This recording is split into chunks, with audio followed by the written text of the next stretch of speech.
Good evening and welcome to Inside Government, a show produced here at Cayuga Community College for the spring 2017 semester and broadcast on Time Warner, Verizon Fios, and through the Auburn Regional Media Access, ARMA, as well as WIN 89.1, the college's radio station. I'm your host, Guy Cosentino. Our guest tonight is Cayuga County Legislative Chairman Keith Batman, who took over the chairmanship of the county legislature in January 2016 when a Democratic majority was elected the previous November. Since the chairman was on Inside Government last fall, a lot has happened on the 6th floor of the county office building. In December, the legislature passed a budget for 2017. The governor released his own budget in January that proposed mandated government consolidation at the local level. And in between, the county administrator, Suzanne Sinclair, the third person to hold that job officially in that position since it was created about a decade ago, decided that she will be leaving her position. And the county legislature on Tuesday night voted on a severance package for her. We'll talk to the chairman about all this and more in the next half hour. Welcome back. Great to have you. Be here. So obviously the top news story this week is the legislature agreed to a severance deal with Ms. Sinclair. Why? As you know from the reading, I'm sure you read the severance agreement. It was for personal reasons, and we all wish her well. She did a yeoman's job. They were a hard group to work with. and 15 of you. Yes, exactly. And well, there are 14 people that are hard to work with, and then you. me. But we wish her well. At this point, what we're going to attempt to do is we need to move on, so we have a county to manage. And so we're in the process of looking at what that position should look like going forward. We've had a series of meetings with department heads, we're meeting with the legislators, we're meeting with other people to really define. And you've hired a consultant. And we're in the process of hiring a consultant to help us work through all of that, so that what we have is a redesigned job description, redesigned relationships as we move forward. So let's take this piece by piece. Let's deal with, and I know if I'm assuming your answer would be the same as what you told the Citizen on Tuesday, which is we can only say so much on here. Confidentiality is one of the bywords, despite today's editorial in the Citizen on Thursday. With that in play, though, when is her last day, or has it been? Her last day at work has been. Okay. She has some vacation time she's taking, so that goes through March 10th. And why was there such this large gap? Because I think her original, or your announcement, I think you made the original announcement that she was leaving was more than a month ago. Why did it take? Was it because of the severance package it took so long to do that? Yeah, and okay. There are a lot of pieces to fit together with all of this, and that just takes time. So there was a severance package. What was it for those people who haven't read the Citizen? Fundamentally, it's her contract. She had a contract, so I think the amounts are something like $80,000 in that range, maybe a little less. So more than a year ago, in December 2015, before you took over as chairman, there was a discussion about, and I think it was Tucker Whitman, who represents the Fairhaven area, the District 1, had talked about overall eliminating the whole of the position. Right. Are you at that stage at all? As a legislature? As a legislature, we'll work through. I personally am not. Okay. I think we have to have a position. We have to have someone at the helm, and that person has to be a professional. However, one of the things we are going to work through is exactly what the body feels that position should be, how it should relate, what it should look like, and that's critically important so that we get the right person in as we move forward. But the only way to not fill the position going back to the public and passing another resolution, or could the legislature just go out and just say, we're just not hiring anybody? We could do that, okay. Yes. So who's in charge right now? In that old Ale Hague, March 81. Right. No, I remember well. Who's in charge? What we've done in the interim is we put together a management team that's composed of me, Aileen McNabb Coleman, Ben Vitale, and Jim Orman. Okay. And so county treasurer, 3 members of the legislature. Yeah, and fundamentally the chair, the vice chair, and the Ways and Means. Is Mr. Vitale or Ms. Coleman? Vitale is vice chair. Vice chair, okay. And Ms. McNabb Coleman is majority leader, or chair of Ways and Means. So what we've done is we've taken our committee structure and we divided the committees up among the four of us, so that departments that report to a specific committee are reporting to us in terms of as interim administrators. And so far, that's worked pretty well. So in doing this, what is the timeline? Who have you hired, first of all, as a consultant, or you're still in process there? Yes, we are. You're still in process. Okay, that's correct. But there was a name of a firm that was mentioned, I thought, in the media the other day. Are you negotiating with a? No. Do you have a firm involved? No. Okay. So I'm not sure. I didn't see that report, so I can't comment. So let me ask. Okay, let me ask a different question. How much is this going to cost? Don't know. Okay. Well, because I think there was one legislator who had a question about whether you had to go to bidding. If anything that any service agreement that costs more than $5,000 has to be bid. Even for professional services? Yes. Okay. Yeah. All right. And there are loopholes and some exemptions to that, I'm sure, but this would not be one of them. Okay. So this is a three-part question. First part, how long will it take to get a consultant on? Hopefully not long, less than a month. So will that go before the legislature again? No, because you think it'll be under $5,000? Yes. Okay. Item two then, part of that is, how long will it take them to do their work? Because they're going to be looking at the position, what other people think about how it's structured, and they're going to report back, I'm assuming, to the legislature as a whole. Am I correct on that? Yeah, their charge will primarily be to help the legislature work through what it wants. The reason for getting other people's input is to inform the legislature. So this is a position which works in the context of the county overall. It's a large organization. It's important to understand that context.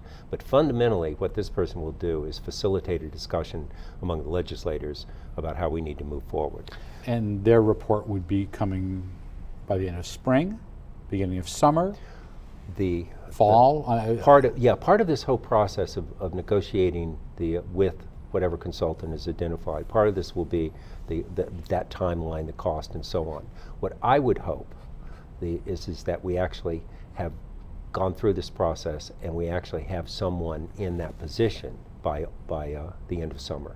Okay, That's so going through the whole. Yes. So going back and looking at the overall history and the contextual, and this is long before you, and I think currently there are no members of the current legislature who were on the legislature when the position was first created. I think that's correct. So all 15 new people, and they all come with different views and positions. But 4 managers, 10 years, is that a red flag? Yes. Okay. I asked that question, so again, these are multiple parts because it's a really complex issue. There are those who felt that the rush 10 years ago or so to create this position was they had a very finite window of time of political will to create a position. Instead of going through the normal position, which would have either been a county executive, which we can talk about, or a county manager, this is a county administrator, they went with the weaker position because they needed to get the necessary votes to get it done, which was the county administrator. Is that a fundamental flaw in this process, or for the position? Well, the answer to that question is really simply an opinion, based upon one's background. And as you know, my background is in organization management, so I have that prejudice. But what I think, quite frankly, isn't important in this context. What's important is that we process this through so that the legislature as a body understands what its role is, understands what the administrator's role is, and therefore everyone else in the organization can understand what that role is. And that's what I'm concerned about. However it comes out, my focus and my concern is that people are in agreement, they understand it, and not just the position, but how each of us relates to that position. That's how you build because success. That's been a fundamental, originally from day one, those of us who've watched this, and I will tell you I have a different view than maybe some others may have.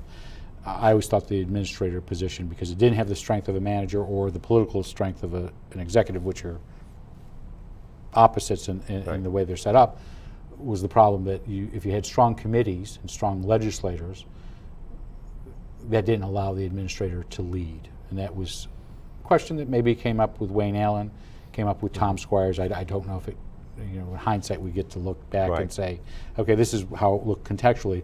I don't know if that was the same case with Suzanne Sinclair, but clearly with 2 of the other people who had held that position, there were some fundamental built-in structural weaknesses that didn't allow them to succeed. Yeah, and I wouldn't agree or disagree with that, and the reason for that is that you can structure things in many different ways, and and things can work in many different ways. The key is understanding what your structure requires in terms of relationships, in terms of those kinds of dynamics. If you're clear on that, then things can work just fine with almost not literally any structure, but the parameters in which you can function are very wide if everyone understands and everyone is on board. And that's my goal, my focus, and it's frankly my charge. So does that mean that you stay neutral in this process right now, or do you have a preference for staying as is, a county manager, county executive? I'm going to attempt to stay neutral, yes, okay, because I think it's important. Whatever the consultant comes back with, the legislature has the ability to either follow or not follow, or as if they're hired, that's what we're doing. No, and to clarify, to attempt to clarify that, this consultant will not make a recommendation. And again, in my view, one of the mistakes that you make with this is bringing someone in, some expert in, who collects data and makes decisions and says, here's what I heard, here's what you need to do, and then you talk about that and you take it or leave it or modify it. I think perhaps that's what's been done in the past. What this person will do is simply act as a facilitator. The ideal is the legislature gets in a room with the aid of this person who hopefully is a skilled facilitator, a skilled negotiator. Everyone speaks, everyone processes, this person helps us understand the dynamics, and collectively we come up with that decision, so that the consultant makes no recommendation. The consultant simply says, okay, here's what I've heard. Is this accurate? And people at some point then say, yes, that's what we want to do. That means that we will, and that will then whatever that we will do is what we then move forward with.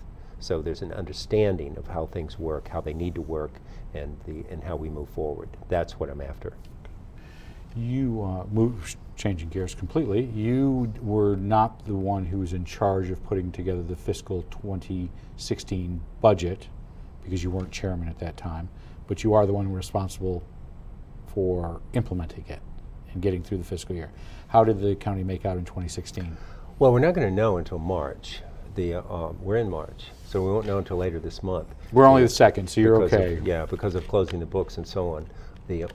But it looks like we're going to come out pretty well. We started the year with a $1.75 million deficit. We get hit on top of that with about $750,000 or $1 million reduction in sales tax. So we were looking at the possibility of a somewhere between 2.5 and maybe as much as $3 million the deficit, based upon where we started, where we ended. So early on in the year, what we did is said, took a step back and said, we may have a problem here. What are we going to do? And we came up with a number of strategies to help with that. So as we moved through the year, there was a point at which, before we knew the sales tax was going to be down so much, that we were actually looked like we'd be balanced. Well, depending on how the final sales tax numbers come in, that may not be the case, but we will be close. I have confidence that we'll be fairly close. Are you still trending downwards on what is received in sales tax? Are we still what? Trending down on sales Yes. tax? Yeah. Is that because one thought has been it's a soft economy, another have suggested because gas prices have lowered so much that there's not the generation of sales tax revenues. And I know the state is not very helpful to counties by giving you, okay, this is where it's generated. Yeah. It is. Which isn't that a problem? It is. Does the Association of Counties make that a priority? Is that on their list? We talk about it every year. Okay. The problem, the dilemma is with that, and I understand the state's position. It's just that like so many things, the state takes it a little too far. The state's position is that the amount of sales tax that any given company generates is no one's business, because it indicates if they're a privately held company, it indicates the amount of their sales, which puts them at a competitive disadvantage with other couldn't companies. you do the, like, Right. you've gone to the almanac of the statistical That's almanac. exactly. It lists 15 general areas: agriculture, manufacturing. Okay.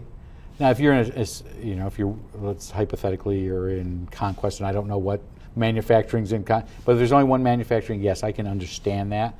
But for the most part, you're always going to have two or more of something. That's exactly my point. The state takes it a little too far. There is information that can be shared in the aggregate that would not put people in that position. But the state's position is that except for those very, very, very broad categories, which really don't tell you a whole lot, that the information. But if you could find it was fuel and excise taxes, that would be helpful. Helpful. Yeah. Okay. Yeah.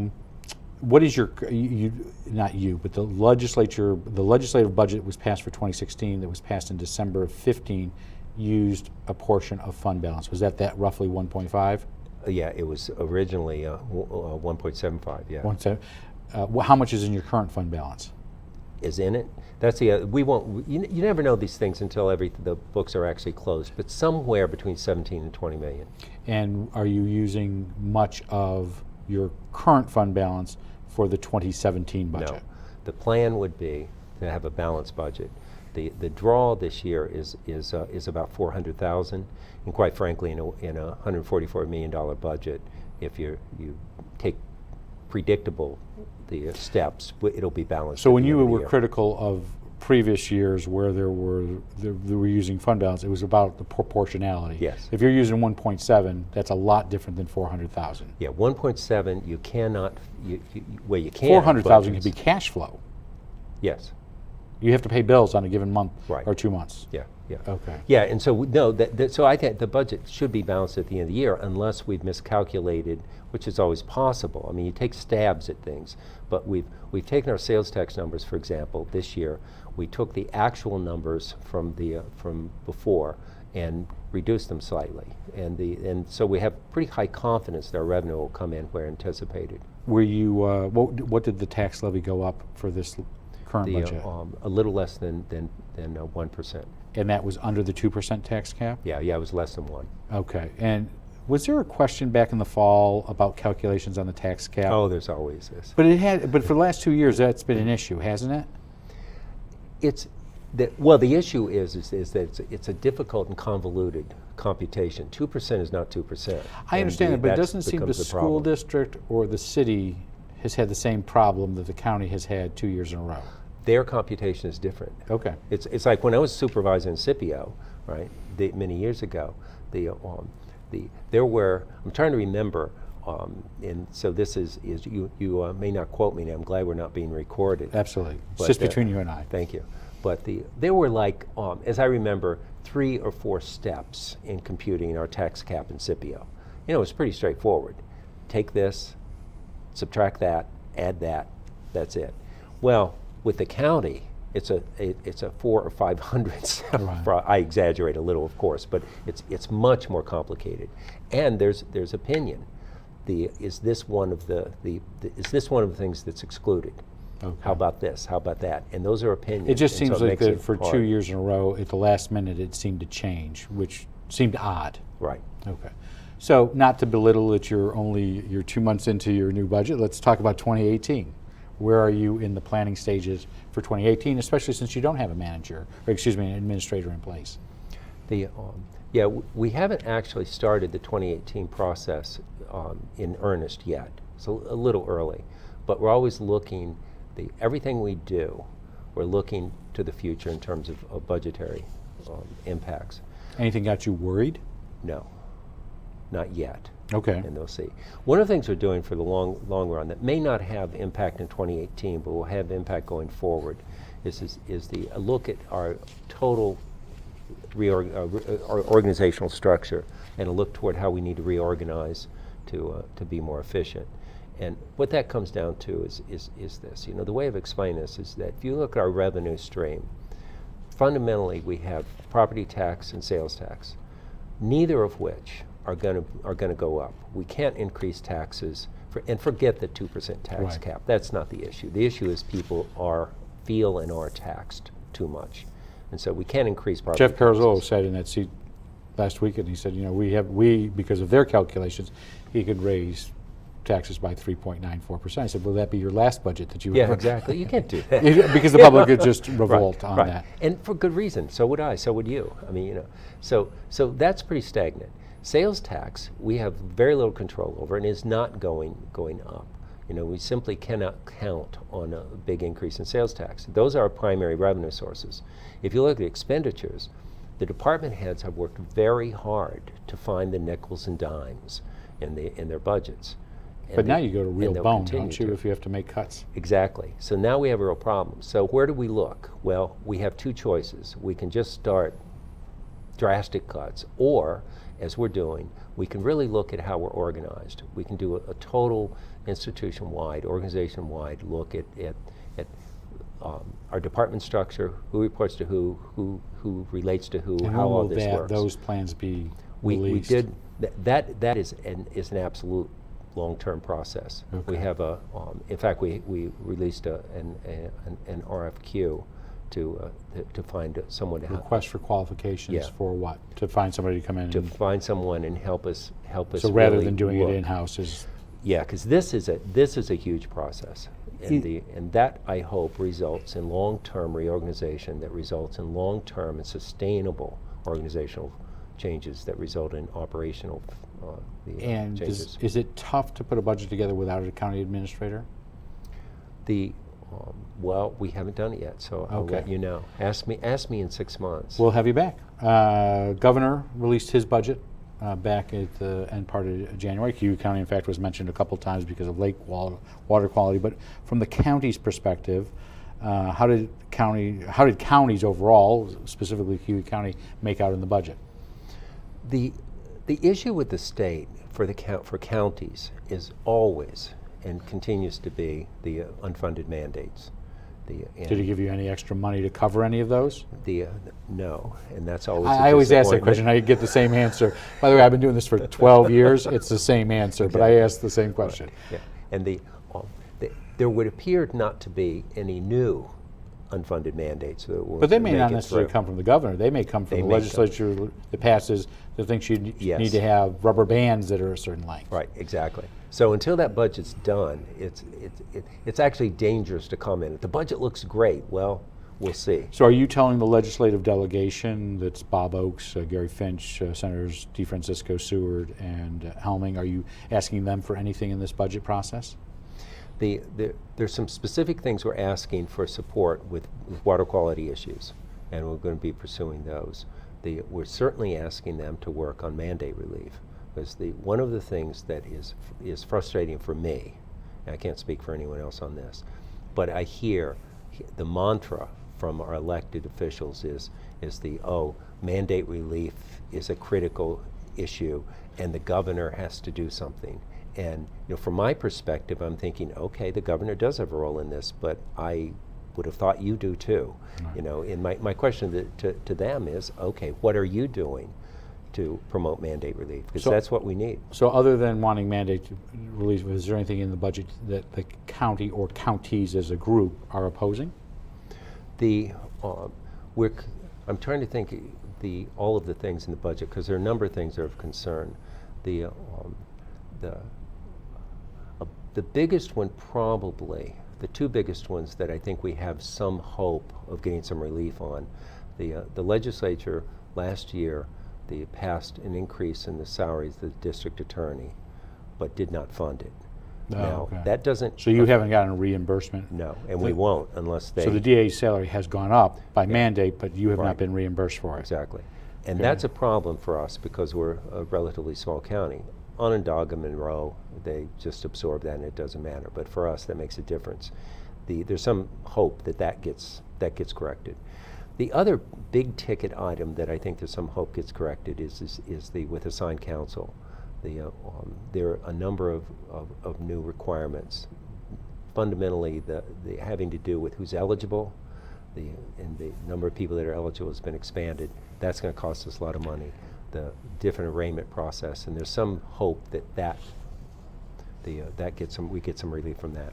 The governor also proposed some consolidation requirements. Initially, he proposed what? I know he's modified it somewhat. Yeah, but initially, what did he propose? The initial proposal was that the chief elected official, or if you had a county executive, well, it's the chief elected official, would have to come up with a consolidation plan that would go to the voters in November, and that if you didn't do that, every municipality would lose state aid.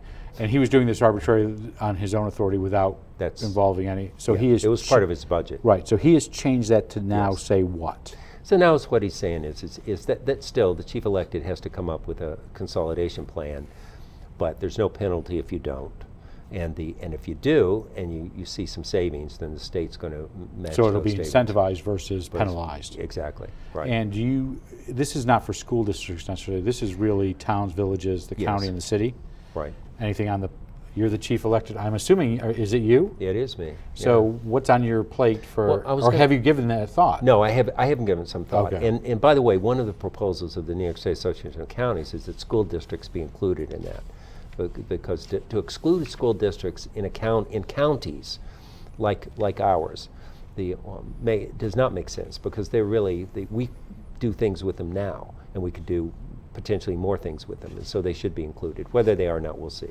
But no, my plan is to get together with particularly with the towns and the municipalities outside Auburn, because we're always talking with Auburn about ways to do it, to get together and kind of see what we can come up with. Do you see something on a referendum this year?